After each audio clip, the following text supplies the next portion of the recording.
Olá pessoal, estamos aqui para mais uma entrevista, mais um bate-papo na verdade, né?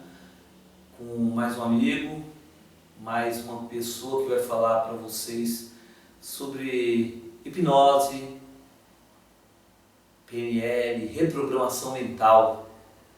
Aliás, essa nossa entrevista segue aquela linha que nós começamos dos reprogramadores mentais, ok? E hoje estamos aqui com Samej Spencer.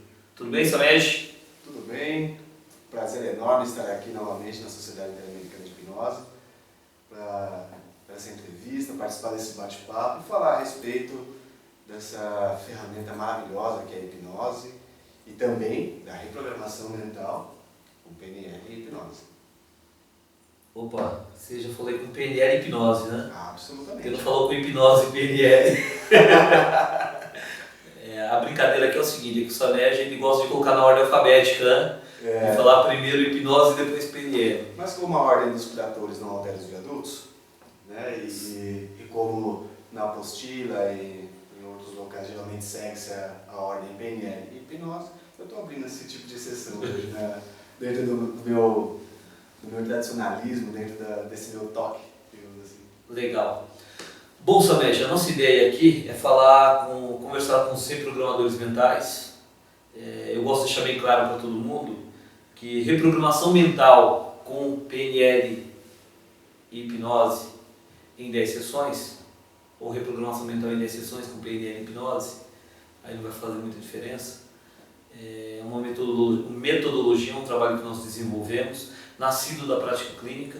A maior parte das técnicas são técnicas exclusivas e já temos vários, dezenas, talvez já centenas de reprogramadores mentais no Brasil inteiro. E o Samej é um deles.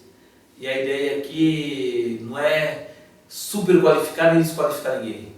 Então eu digo que por aí eu já ouvi muitas pessoas chegaram até nós e falaram: eu já fiz reprogramação mental, como se fosse o mesmo trabalho.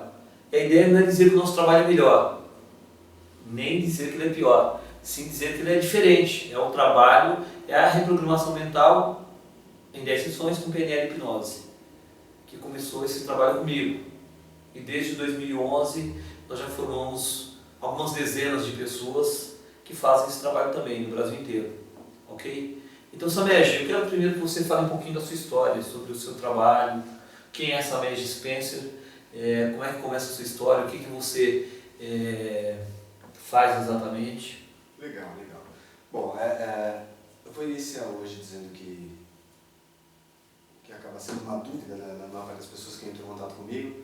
Samej é seu nome mesmo? Não, Samej é pseudônimo. É um apelido que eu passei a utilizar provavelmente no segundo semestre de 2006. Né? De lá para cá acabei assumindo essa identidade, digamos assim. Meu nome é Michael dos Reis Souza. Hoje pouca gente me chama pelo meu nome de batismo. Hoje sou mais conhecido mesmo por Samej Spencer. E iniciei minha carreira na hipnose, meus estudos na hipnose, perdão, minha carreira não. Iniciei meus estudos na hipnose em 1998. Né? É até interessante. Quando eu tinha uns 5 anos mais ou menos, isso. Mais ou menos por aí. Então, legal. E foi na época que eu comecei a ficar mais bonito também. Ah, tá. E o que acontece? Eu comecei a estudar hipnose ali a princípio por um desafio de um amigo na época. Ele me desafiou a ler um livro sobre hipnose, porque eu sempre gostei de ler. E como eu não conhecia nada, tinha,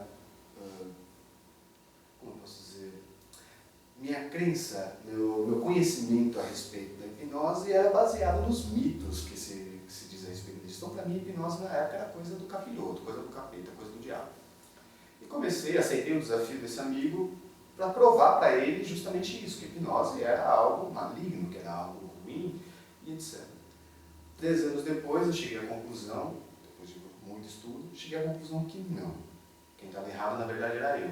Hipnose não era do capeta, nem do capiroto, também não é de Deus, muito pelo contrário.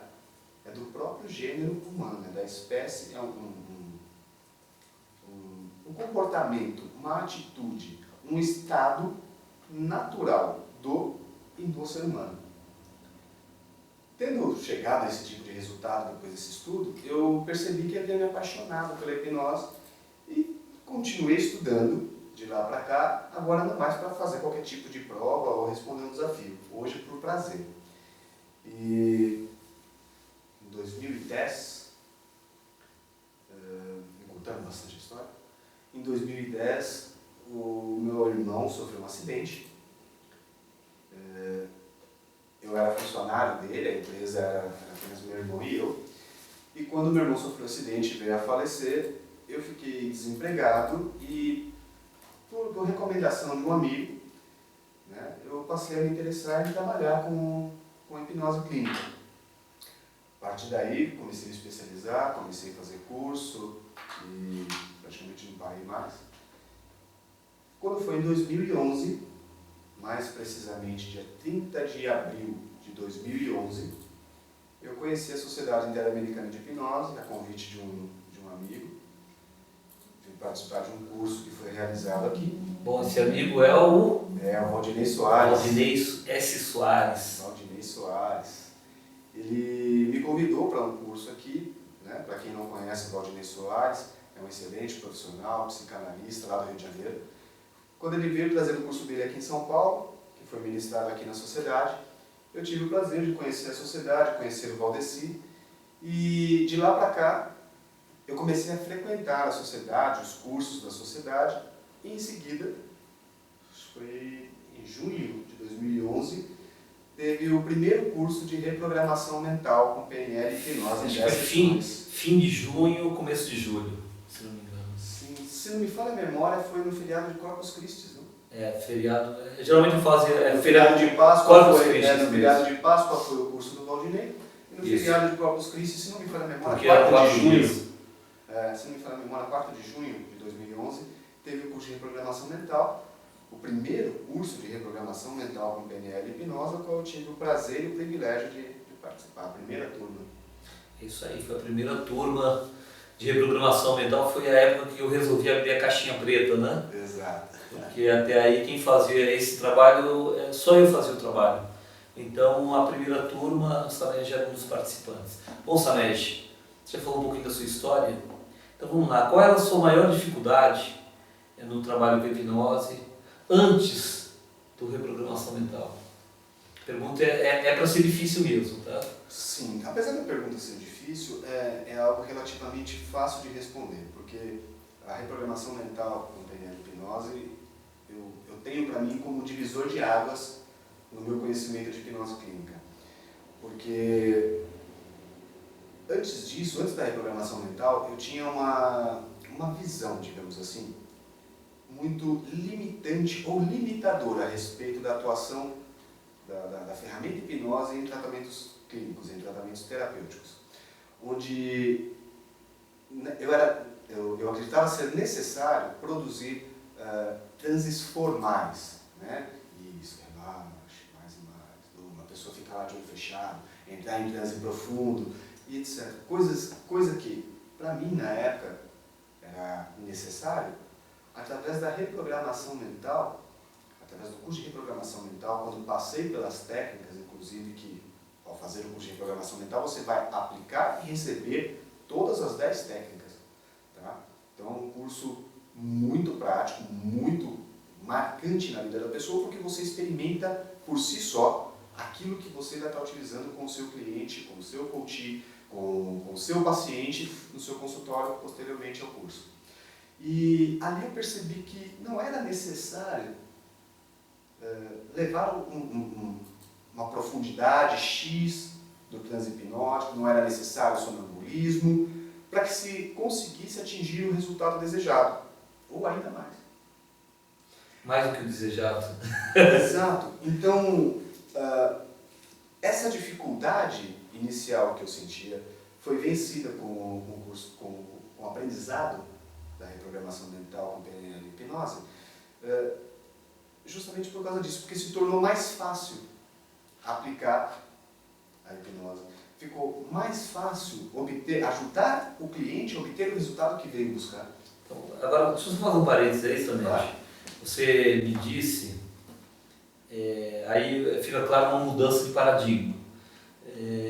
nós discutimos muito, não entre nós, mas com outras pessoas, em grupos de redes sociais, Facebook, por exemplo, a questão da profundidade do transe hipnótico. E às vezes eu ouço isso até como um mantra, as pessoas dizendo que não, vai lá profundo transe, como se não ocorresse, se não ocorrer o aprofundamento do transe, não dá para ser feito nada, ou seja, o caso está perdido.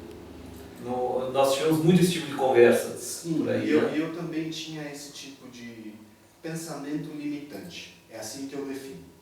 Tá? Onde seria necessário um aprofundamento de médio a sonambúlico para poder conseguir obter tal tipo de resultado, porque as sugestões seriam aceitas com menor resistência pelo consciente, biriri, blá, blá. Eu aprendi na prática, a partir do curso de programação mental, não chega necessário esse tipo de aprofundamento. Tá? E se nós formos buscar na história da hipnose, a gente não precisa nem ir muito longe também. Né? O próprio Milton Erickson, considerado o pai da hipnose moderna, há relatos de que menos de 50% das vezes ele utilizava o transe médio. E mesmo se quando se fala do transe médio, a gente fica pensando, o que é esse transe médio, né? Então, o transe médio é a pessoa ficar mais relaxadona, geralmente de olhos fechados, inclinada na poltrona e etc. Enquanto que, na realidade, é possível atingir resultados excelentes, maravilhosos, simplesmente no transe conversacional, onde a pessoa sequer necessita fechar os olhos. Não entra num transe formal muitas vezes. Exato. Às vezes até existe um transe que a gente poderia dizer formal, só que numa escala mais leve. E que, aliás, escala mensurável como? É meio complicado de se falar disso. Porque qualquer régua vai ter vários gradientes, depende de como a gente adotar isso. É como os sistemas internacionais de medidas. Nós brasileiros usamos o metro, centímetro, metro e tal. O americano usa as jardas, as milhas. Exato. Aí fica aquela dificuldade. E na prática clínica sinceramente, eu nunca fiquei olhando quantos hertz, quantos ciclos por segundo está a frequência do indivíduo. Então, mas tem outro ponto que eu gosto de enfatizar quando o assunto é esse. Quando estamos lidando com matéria-prima, produção, por exemplo, sei lá, né? Meu pai é serralheiro. Então, quando vai se fazer um portão, independente se você utilizar metro, centímetro, milímetro, polegada, são formas diferentes de se atingir o mesmo resultado. Exato. Ponto. Por quê? Você vai trabalhar com aquela medida ali. Né? Só que o ser humano, todo ser humano responde exatamente igual. Todo ser humano pensa exatamente da mesma forma? Todo ser humano vai entrar em transe hipnótico com a mesma técnica, na mesma velocidade, na mesma profundidade? Eu acho que não. Até passaria por isso se o gênero humano fosse feito numa linha de produção. Então o lote X vai responder de tal forma, o lote Y vai responder de Exatamente, forma tal. mas veja só, você vê que até aí você colocou a diferenciação. O lote X passa por uma forma, o lote Y por outra. Exato, mas vamos supor que cada lote tenha 1000 indivíduos. Teríamos uma maneira específica de agir com aquele lote, né, previamente aprendida. A gente, para tal lote, vai utilizar tal técnica, atingir tal profundidade. E tem que ter um sistema padrão de identificação dos lotes. Exato, absolutamente. Caso contrário, se torna Não significa nada. Se torna ineficiente. Então imagina até que o ser humano tenha sido feito em lotes, e aí? Então, seria necessário classificar esses lotes. Agora, partindo do que para mim é considerado fato de que o ser humano é constituído de indivíduos esses ainda possuidores de ipseidade, ou seja, daquela característica que faz com que você seja quem você é, que faz com que eu seja quem sou eu. Por mais que eu tivesse um irmão gêmeo e ele fosse exatamente idêntico a mim, a ipseidade é aquilo que faria com que ele agisse de forma diferente da forma com que eu ajo. Preserva as suas características. Exato. Logo, tomando por base isso, se torna inviável, se torna literalmente impossível duas pessoas responderem exatamente da mesma forma ou no mesmo tempo ou dentro da mesma técnica, tá? Da forma como uma escala, como uma régua, sugeriria que seja feito.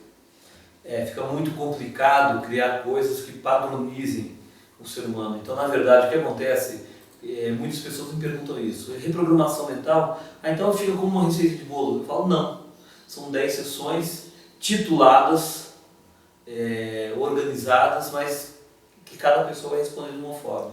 E geralmente o terapeuta ele se surpreende como o indivíduo reage àquela técnica, ou aquela que pode ser a técnica, a grande técnica para um grande número de indivíduos, para outros ela não quer dizer muita coisa. Um diferencial que me chama bastante atenção dentro desse conjunto de 10 técnicas que compõem a reprogramação mental com PNL e hipnose, é que por mais que sejam as mesmas 10 técnicas que sejam aplicadas com o cliente, com o paciente, dependendo do profissional que está aplicando, é que essas técnicas foram formuladas de tal forma que elas se adequam, se adaptam à personalidade, à ipseidade do sujeito que está recebendo aquela técnica. Logo, por mais que eu utilize, por exemplo, a técnica do perdão com A e com B, a resposta será diferente. Por quê? Porque a forma como será aplicada a técnica com A está respondendo à personalidade, à ipseidade, à identidade de A, que é totalmente diferente de B e da forma como vai ser utilizada com B. A técnica, todo o trabalho de reprogramação mental ele foi feito para ajustar aquilo que Robert Dilts chamou de níveis lógicos ou níveis neurológicos. Como eu dizia, a técnica foi ajustada para que se trabalhassem os níveis lógicos ou níveis neurológicos de Robert Dilts, que já vinha baseado no trabalho de Gregory Bateson. Então, eu costumo dizer que a grande sacada do terapeuta, do coach eficaz, é perceber qual desses níveis está mais afetado, trabalhar pontualmente ali, dar um aporte mais firme ali, mas ao mesmo tempo equilibrar todos os níveis lógicos, todo o sistema, ou que alguns poderiam até, lembrando da ecologia, todo o ecossistema, mais ou menos assim. Então, houve uma estruturação sim, uma ideia lógica, não é uma coxa de retalhos. Bolsamente, o que eu ia te perguntar o que é a reprogramação mental, você até respondeu mais ou menos isso, já deu uma passadinha por isso, representou para você? Como eu disse antes, a reprogramação mental foi um divisor de águas. Tá? É interessante citar que, quando eu conheci a reprogramação mental, eu estava passando pelo processo de luto da morte do meu irmão. E, tomando por base aquele ditado que diz que casa de ferreiro, espeta de pau, né?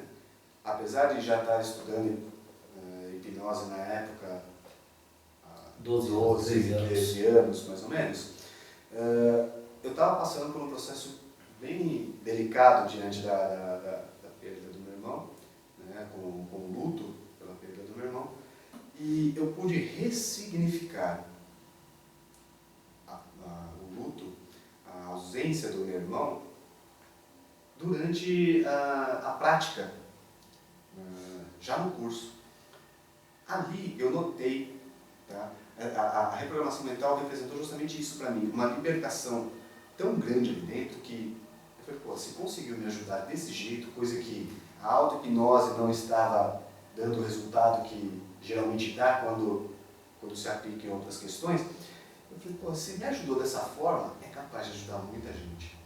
E particularmente eu procuro seguir a política que, se funciona comigo, se faz bem para mim, se eu consigo testar isso na minha prática, na minha vida, eu consigo utilizar isso melhor ainda com as pessoas. Seja com meus clientes, seja com os meus amigos, seja na hora de dividir conhecimento com alguém, numa rede social, no e-mail, lá nos comentários do blog e etc. E ali eu pude experimentar, representou justamente isso, um divisor de águas. Legal. Bom, vamos lá. Samed, o que acontece quando a gente fala em reprogramação mental, eu costumo dizer que você falou da questão do luto, que foi ressignificado de uma maneira rápida, de algumas mudanças que aconteceram, mas tem um caso que você já contou para nós na época, aliás, logo em seguida da reprogramação, que você estava atendendo uma pessoa logo naquele momento. Sim, E, se não me engano, você falou uma vez que essa pessoa tinha 17 fobias catalogadas, fora a síndrome do pânico, né? Então, Isso fora depressão e síndrome do pânico, a pessoa diagnosticada, tá? O diagnóstico não foi feito por mim, diga-se de passagem, mas 17 fobias. Né? Qualificadas. Claustrofobia, agorafobia, mas eu não me recordo agora o nome de todas. Pode fala quais eram as fobias sem falar o nome mesmo. Medo de sentar, medo de multidão, medo de som alto, medo de viajar, Medo de pegar fila. Né? Agora é interessante, eu marquei bem medo de pegar fila, correto? Eu marquei bem claustrofobia e agorafobia porque são antagônicos. São conflitantes. Né? Claustrofobia, medo de lugar fechado, agorafobia, medo de lugar aberto. Aí Eu lembro que eu pensei assim, falei, pô, como será a vida dessa pessoa? Fica flutuando no batente da porta? Porque não consegue entrar e não consegue sair, né? Tem medo de entrar, tem medo de sair. Então, mas brincadeiras à parte, era algo muito debilitante para essa pessoa, porque a pessoa não conseguia levar a própria filha na escola. E a escola estava situada na mesma rua da residência dessa pessoa. Essa pessoa não conseguia sair de casa até o consultório para passar pelo trabalho, passar pela consulta. E eu lembro que eu fiz a primeira sessão com essa pessoa antes de iniciar o curso de programação mental. A segunda sessão foi logo após o curso. E foi interessante também que foi o atendimento quinzenal, opção do próprio cliente, que o atendimento fosse quinzenal. E em 4 sessões, exatamente na 4ª sessão, que resulta em 2 meses de trabalho terapêutico, eu dei alta para o cliente. E essa cliente falou assim, não, mas eu não estou bem ainda. Eu falei, tá bem, você vai perceber com o tempo que você está bem, eu não tenho mais nada para trabalhar com você. Não, mas você está bem. Né? Como o trabalho estava sendo feito ali na casa do cliente, na hora de receber a paga do meu trabalho, eu comentei que eu não tenho troco. Eu não tenho como fazer o troco para você. Não, só um instante, eu já volto. Essa pessoa, por iniciativa própria, saiu sozinha, a pé, foi até o supermercado, efetuou uma compra qualquer para trocar o dinheiro e voltou para efetuar a minha paga. Nessa hora eu perguntei, como você foi? Onde você foi trocar o dinheiro? No supermercado. Qual a distância daqui até lá? 2 quadras. Como você foi? A pé. Sozinha. Com quem? Sozinha. Para você? Não, eu mesmo. Partiu de mim, ir lá trocar tudo. Nada mais justo. Tá, como é que estava o supermercado? É engraçado você citar isso, me respondeu. Era semana de aniversário do supermercado, né? Eles estavam anunciando promoções no alto-falante, supermercado cheio, por causa das promoções, né? Fiquei um tempo na fila, até por isso eu demorei para voltar. Falei, tá, então tinha fila. Som alto. Som alto. Querendo ou não, você saiu em lugar aberto por iniciativa própria. Sozinha. Você podia pedir para outra pessoa que está ali fazer isso, você podia pedir para eu mesmo ir lá trocar o dinheiro. Mas você, por iniciativa própria, foi. Enfrentou som alto, fila, vamos chamar de multidão devido ao grande número de pessoas que estavam lá devido às promoções. Você ainda quer dizer que não precisa... Que não está bem? Que não está bem? A pessoa falou, meu Deus. Como isso foi por volta do meio do ano, né? No final do ano eu recebi um e-mail dessa pessoa me mandando fotos com a família na Disney. Engraçado que, se não me falha a memória, para ir até a Disney é necessário 9 horas de voo. Tem um pouco de multidão lá também, no aeroporto. Mas aí, olha só que interessante, para uma pessoa claustrofóbica ficar 9 horas dentro do avião, mais o espaço aberto lá, para a agorafobia, mais a multidão, a música alta que tem nos brinquedos, nos eventos, nas filas. Então você quer ver alguns, pegando nesse caso clínico, Samed, aliás, eu até falei do caso clínico antes de te perguntar, normalmente eu pergunto para as pessoas antes disso. Da reprogramação mental. E vê aí que nesse caso você nem usou o processo todo da reprogramação mental, Sim. até porque você estava começando e você já foi... Essa é uma parte bem interessante da reprogramação mental. Apesar do nome completo, né, da técnica ser reprogramação mental com PNL e hipnose em 10 sessões, é possível você utilizar de forma diferenciada. Você não precisa necessariamente aplicar as 10 técnicas efetivamente, todas as vezes, com todos os clientes. Você tem liberdade de ação, você tem a possibilidade de rebolar, digamos assim, né? E utilizar aquilo que você identifica ser o melhor para aquele cliente em específico. Okay. Podendo adaptar a reprogramação mental ao trabalho que você está realizando com aquele cliente. Qual a técnica que você mais usa ou que você mais gosta de usar? Uma técnica que eu tenho prazer imenso em utilizar e que para mim é uma técnica chave na reprogramação mental é a técnica do perdão. Por quê? Eu percebi na prática, de 2011 até agora, que geralmente a técnica do perdão ela costuma resolver 80% da queixa dos clientes. Do que nós chamamos de demanda, né? Só essa técnica, que eu particularmente opto em utilizá-la em primeira instância, a primeira técnica que eu utilizo com todo e qualquer cliente, seja no trabalho com reprogramação mental, seja a hipnoterapia, ou seja qualquer outro tipo de trabalho terapêutico que eu realize, a primeira técnica que eu utilizo é a técnica do perdão. Por quê? É uma técnica libertadora. Eu costumo exemplificar da seguinte maneira. Imaginemos que estamos fazendo uma reforma numa casa nova. Essa casa estava cheia de entulho, estava cheia de dejetos, e você quer transformar essa casa num ambiente saudável, habitável. Para isso é necessário tirar o entulho primeiro. É um lixo. Mas para tirar esse lixo, para tirar esse entulho, é necessário que nós utilizemos o que é chamado de EPI, Equipamento de Proteção Individual. É necessário estar de luva, de capacete, de bota, de óculos de proteção, para que na remoção daquele lixo, na remoção daquele entulho, não tenhamos prejuízo. O que dificultaria o trabalho que tem que ser realizado. Né? Então, através da técnica do perdão, tem uma subtécnica, vamos chamar assim, que é o empilhamento de âncoras, onde utilizamos ali 5 situações, 5 emoções básicas que, devido a vários estudos, foi identificado que pelo menos uma dessas emoções, um desses sentimentos, está presente em toda e qualquer situação da vida do ser humano, por mais que seja subliminar.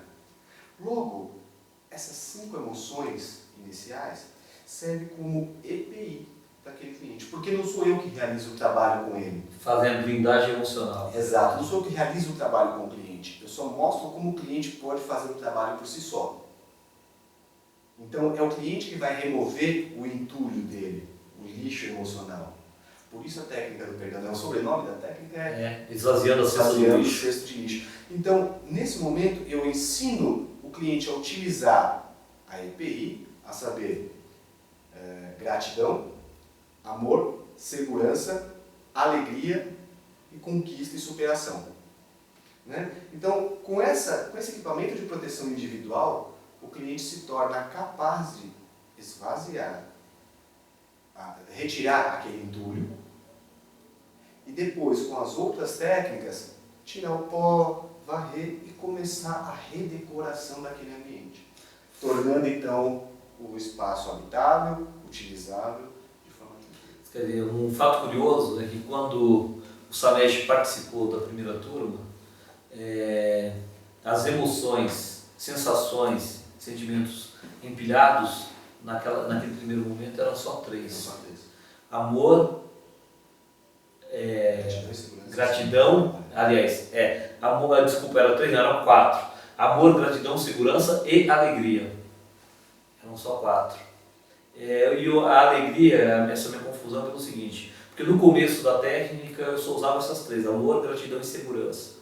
A alegria surgiu da observação dos clientes, dos pacientes que relatavam ver a outra pessoa envolvida na trama geralmente sorrindo, ou gargalhada, ou eles mesmos se viam sorrindo. Eu falei, poxa, alegria.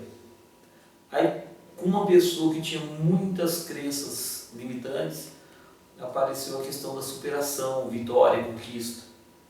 E foi esse o link para perceber que esses 5 elementos estariam presentes sozinhos, juntos, cada um deles combateria praticamente uma gama de situações de disfunções ou situações deficitárias. Não acredito muito nisso, mas vamos usar do jeito que... São emoções e sensações capacitantes. Exatamente.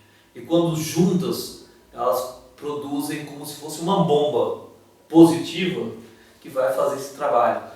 Mas a grande sacada é que instalaram. Ou ainda, ao invés de uma bomba, um campo de força que Exatamente. protege diante de novas situações negativas. Recondiciona. Né? Teve até um caso recente, onde ao realizar a técnica do perdão com essa cliente, a pessoa falou que toda vez que acionava a pilha de âncoras, é como se estivesse com a armadura do Homem de Ferro. Opa! Já criou uma metáfora do negócio. Agora, uma perguntinha que eu tenho perguntado muito, algumas pessoas deixaram de vir fazer o curso porque pensaram em questões religiosas. Até propostas que eu tive, teve pessoas que me perguntaram, não, mas esse curso tem alguma conotação religiosa? Então, específico agora na técnica do perdão, tem alguma conotação religiosa? Absolutamente nenhuma. 0%. Então, é bom deixar isso claro, né? 0%. Porque eu costumo... Não só na técnica do perdão. A reprogramação mental com PNL hipnose inteira não tem nenhum tipo de conotação religioso e ou espiritual. Por mais que, independente que o sujeito queira inserir o contexto religioso e espiritual ali, não tem. É a crença dele, a maneira dele. Então nós respeitamos qualquer sistema de crenças. Então se você tiver no seu sistema determinadas crenças, elas vão permanecer aí. A menos que elas estejam te atrapalhando e você vai descobrir em algum momento como é que elas vão sair daí ou vão se ajustar para que você cresça mais. Exatamente. Bom, Samed, você já contou um caso clínico para nós, falou da técnica do perdão, falou muito bem sobre isso. Eu gostaria que você desse uma dica para as pessoas que geralmente estão nos assistindo, na sua maioria ou são terapeutas, alguns são interessados no trabalho de reprogramação mental, mas a grande maioria são terapeutas ou hipnoterapeutas ou programadores neurolinguistas ou coaches. Essa é a grande maioria das pessoas que têm procurado nosso trabalho como profissionais. Então, qual a dica que você deixa para eles? Uma dica bem simples. Pague para ver. Coloca em xeque a si mesmo. Esteja disposto a passar pelo processo e aprender da melhor forma possível, fazendo. E depois, utiliza com o seu coach, com o seu paciente, com o seu cliente, integre o conhecimento adquirido na sua prática e comece a avaliar o antes e o depois. Qualquer coisa, me procura e vem comentar comigo o resultado. Opa! Bom, só para lembrar, o Samed é reprogramador mental autorizado pela sociedade, é uma das pessoas que foram treinadas diretamente por mim desde que nós começamos, ou seja, como ele já mencionou, ele fez parte da primeira turma, participou em várias outras turmas, tanto na reciclagem como coadjuvante, auxiliando os integrantes nas práticas. Então, relembrando que a reprogramação mental com PNL, hipnose e sessões é um trabalho nosso. Com isso eu não quero dizer que ela seja melhor, nem pior do que a dos outros. Eu só quero dizer que ela é diferente. Então eu reafirmo isso porque muitas pessoas que nos procuraram diziam já ter passado por reprogramação mental.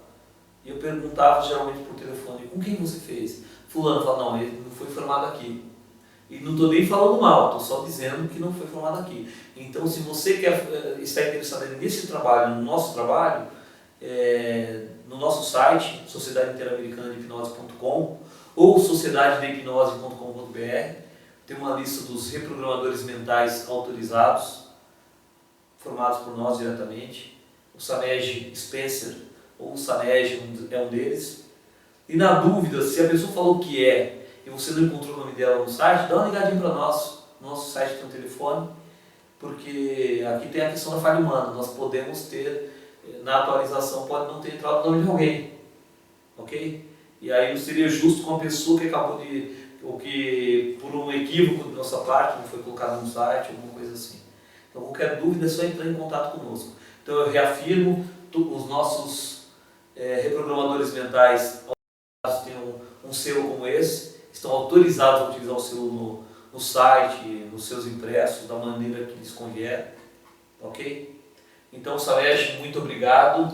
Prazer enorme estar aqui mais uma vez, participando, né, dos trabalhos da Sociedade Interamericana de Hipnose.